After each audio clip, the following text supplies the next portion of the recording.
So, we have a problem here. It's amazing to me. People would rather have, girls would rather have a person that works like a dog, 25/8, and never say a word. However, if the guy wants to learn, emergencies. It's amazing to me. So what do you do in your spare time? You know a lot. Well, a person likes to hike.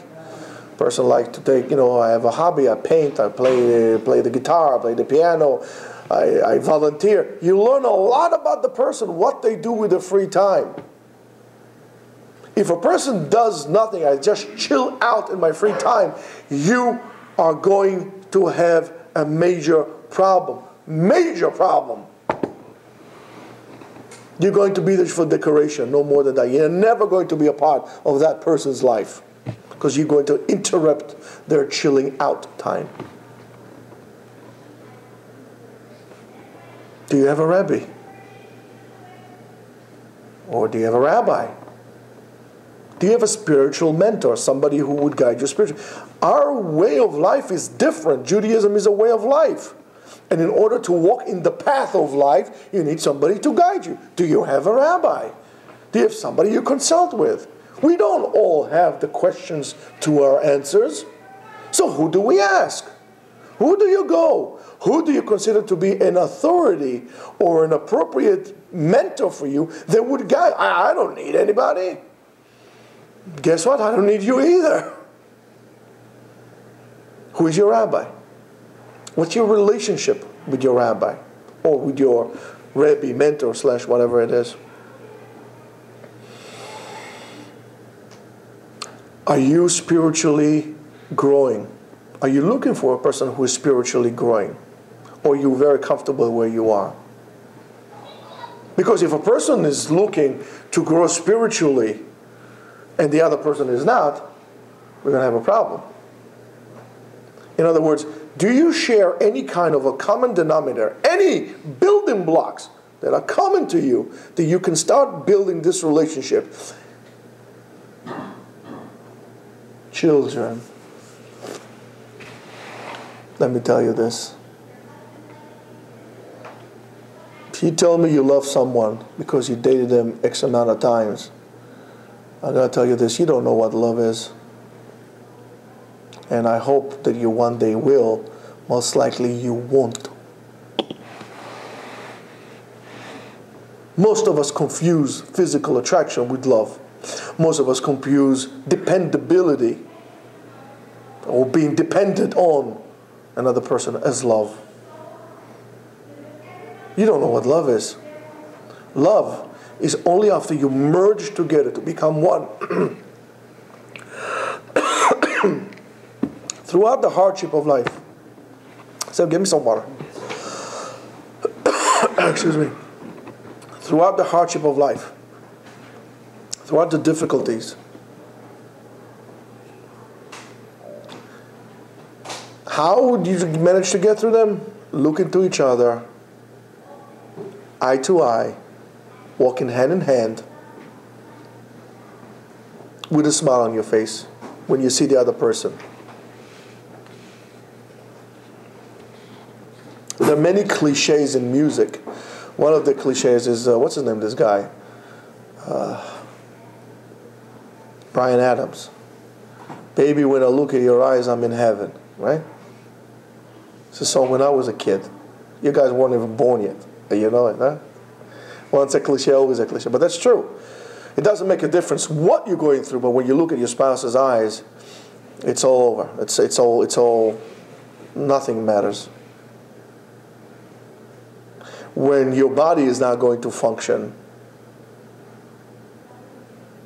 and you still love that person, that's love.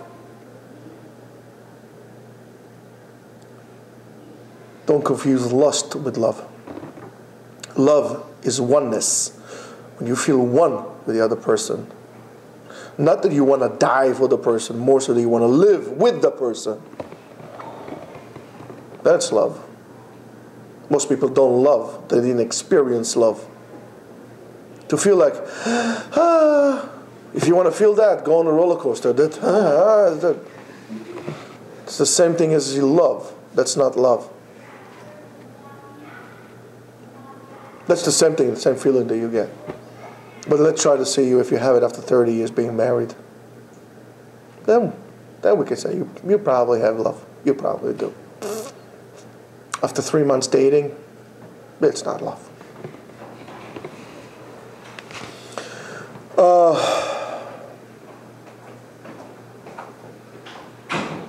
Ask the person, are you a smoker? Are you a drinker? You want somebody who smokes. You want somebody who's so stupid that he doesn't care about his health, nor your health, that he's going to be willing to smoke? Do you want a drinker? I don't recommend anybody to date anyone who is a drinker or drinks for fun. What do you do in your free time? I go with my friends, we have a drink. Good. See ya. Now I'm going to tell you something else, a mistake that many of you do, is that when you go into the Shiduchim, you don't have any filter. One of the filters is somebody needs to call for you before you say, I'll date that person. Somebody needs to act on your behalf. Somebody that knows you well, knows what you're looking for, knows the things that are important. And the questions are sometimes that the people ask me, well, tell me about the person. Does he wear a black hat? Does he do this? Does she do that? And ask specific questions. Let the person talk. But somebody needs to call for you before you say yes. Don't be so easy. Don't be so eager. Have some kind of a filter. Somebody to act on your behalf. Because you're going to get trapped. More you girls than they guys. But you got to be careful. You guys got to be careful too. But more you girls, got to be very careful. Got to be very careful. So somebody needs to call for you. Tell me about the person. Are they involved with chesed? Do they do anything like this? And the questions that we said also. Drinking is at home. Drink at home, make a l'chaim on Shabbat. You want to drink some scotch? Terrific. Sit down, have a l'chaim with your wife. That's it. Goodbye and good luck. No drinking in shul. No kiddush club. No going out with guys. No hookah bars. Nothing. You are not Russian Cossacks that needs to prove their manhood by drinking gallons of vodka. Nazdarovia, Nazdarovia. That's playing a role in the movie. Would you think about kissing a person, or your husband, or your wife that smells like vodka? Goodness. And then on top of that, like an ashtray because the smoke. I can smell a person who comes to me if he's smoking or not. Goodness. If you want to see how it is, go kiss an ashtray.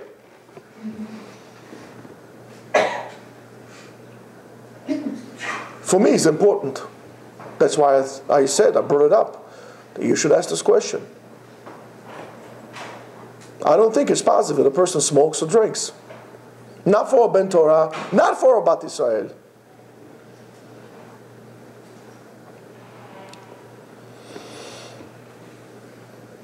All right.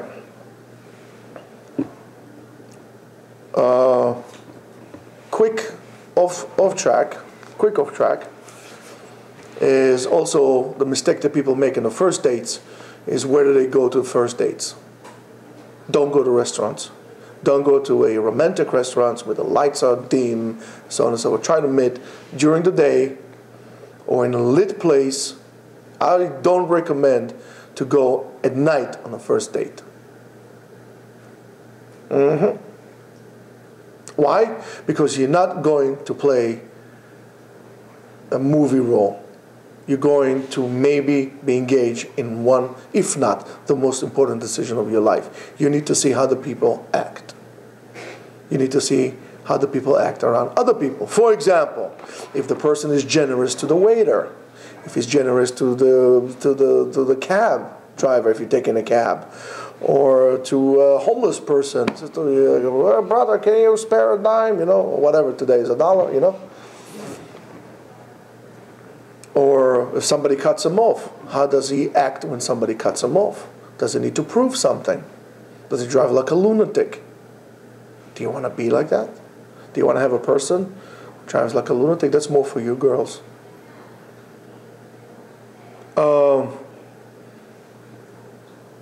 A lot could be learned on the personality of the person in the way that he or she deal with the people who are quote unquote least significant or most insignificant. Waiters and so on and so forth. Does he play a big shot? Is she a spoiled? You have to treat the girl appropriately. Guys, open the door, put the chair in, and so on and so forth. Act like gentlemen. But if she says, "Oh, I don't like that," if she complains all the time, well, she's going to be a complainer throughout your life. That's what you want. And if the guy is always, always on the phone, when you go on a date, the phone is out. No text. Ooh, okay. Text. Hold on a second. LOL. Telephone goes out. Big time mistake.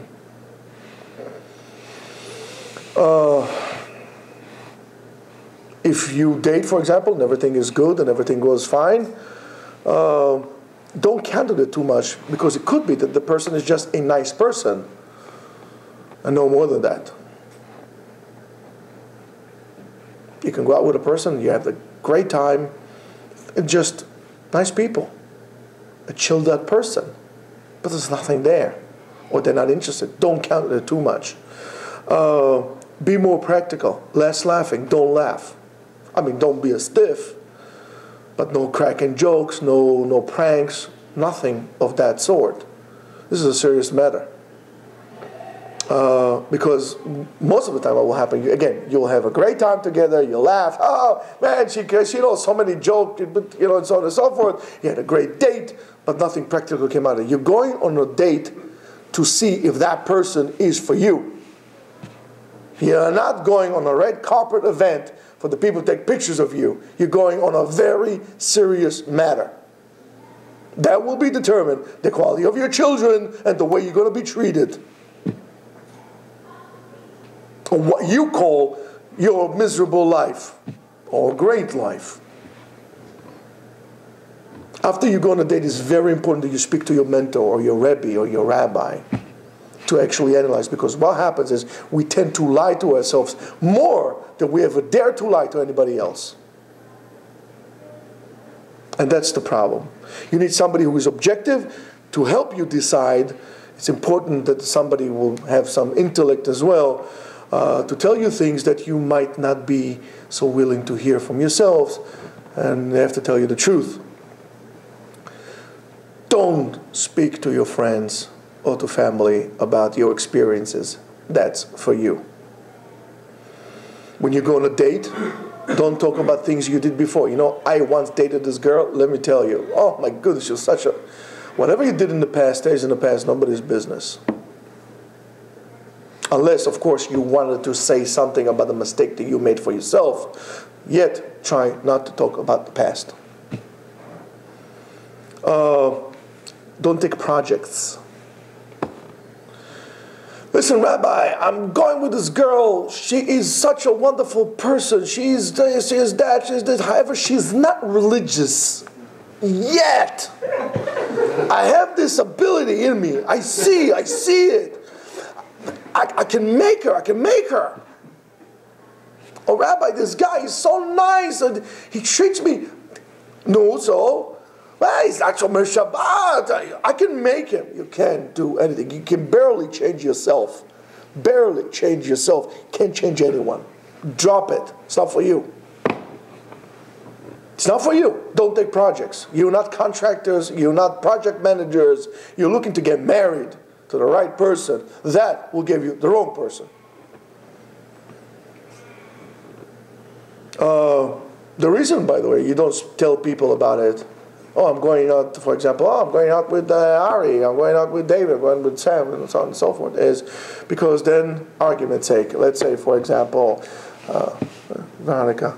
I just like that name. So let's say Veronica set me up with, I don't know, somebody. So, no, how was it? Expectations, right? Okay, so that we know. However, if I know her and you told me that you date her, now I became a party. Now I have expectation of you. No, so what's going on? How's the date? It's really not my business. I was not a part of it. I did not make the Shiduch. I'm not the rabbi, nor the shadchan. So keep your mouth shut. Very important to pray. Pray to HaKadosh Baruch Hu before you go on a date. HaKadosh Baruch Hu should help you know if that is the person or not. You pray to HaKadosh Baruch Hu that He should help you not making a mistake in your decision. Pray. Involve God in your dating. Very good. If you see something that is really, really good, you say there's a potential, something good here, don't pray to get the person, the guy or the girl that I want. Say, Kadosh Baruch Hu, if that was supposed to be the one, make it to be the one. If not, help me make it, break it. Not make it, help me break it in a way that nobody will get hurt. Because you don't want to hurt other people when you're dating. It's very difficult to be rejected, so you need to do it nicely. The most important thing, do not lie. Don't lie. Nothing. Not a white lie, not a pink lie, not I don't know what. Don't lie. Why? Because you're trying to get married, and a connection is built on trust. In Hebrew, trust is called emun, emunah, I believe. So therefore, if I would you turn out to be later on that I lied to you, so therefore you can believe me anymore. So therefore, don't lie, ever. Don't destroy the relationship before it even started.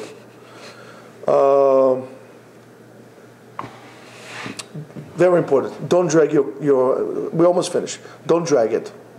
Don't drag it. In other words, it's a yes, yes, no, no. Yes, yes, no, no. You go out 4 or 5 times, really 4 or 5 times. If you cannot make a determination whether there's something to talk about or not, don't date. You know it 4 or 5 times if there is something to talk about or not. Don't say, well, let me just one more. 10 dates. 12 dates. All right, 2 months. We're dating 2 months. My record is 2.5 months. I really want to break my record. 3 months. You're dating 3 months. 3 months turns to be 3 years. 3 years, you got a problem. Get stuck with a person that none of you could make a decision. Probably passed on a lot of good opportunities. Don't drag it. If you know what you want, you know who you are, 4 or 5 times you know who it is. Don't drag it. Impossible. Don't talk too much on the phone either. When you're going to talk on the phone, you have nothing to talk about in person, then the date would stink. When you talk on the phone, you're building up hopes. Go in, date. Before we finish, don't make yourself too busy. In other words, do not text each other. If you want to wish somebody Shabbat Shalom, say Shabbat Shalom. It's okay to pick up the phone. Let's say, for example, the person is you called, you got the voicemail, say Shabbat Shalom, and so on and so forth. Don't communicate through text. Cowards communicate through text. They break through text, they communicate the threat, and so on and so forth. I would threat you to the text, if you don't do this, then they come, hello. This doesn't happen. Don't. Don't. Terrible. Don't play with people. Don't play with the emotions. Don't play passive aggressive. Pull and take. Oh, you're creating people. You're making them nauseous. You can't do that.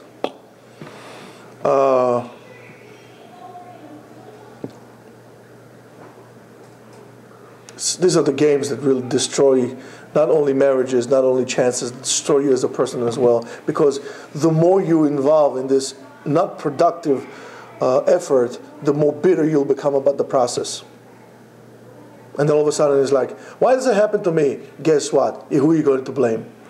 Hashem. Hashem doesn't want it. It's his fault. It's his fault. It's not his fault. It's your fault. In every date that you go, speak to HaKadosh Baruch Hu.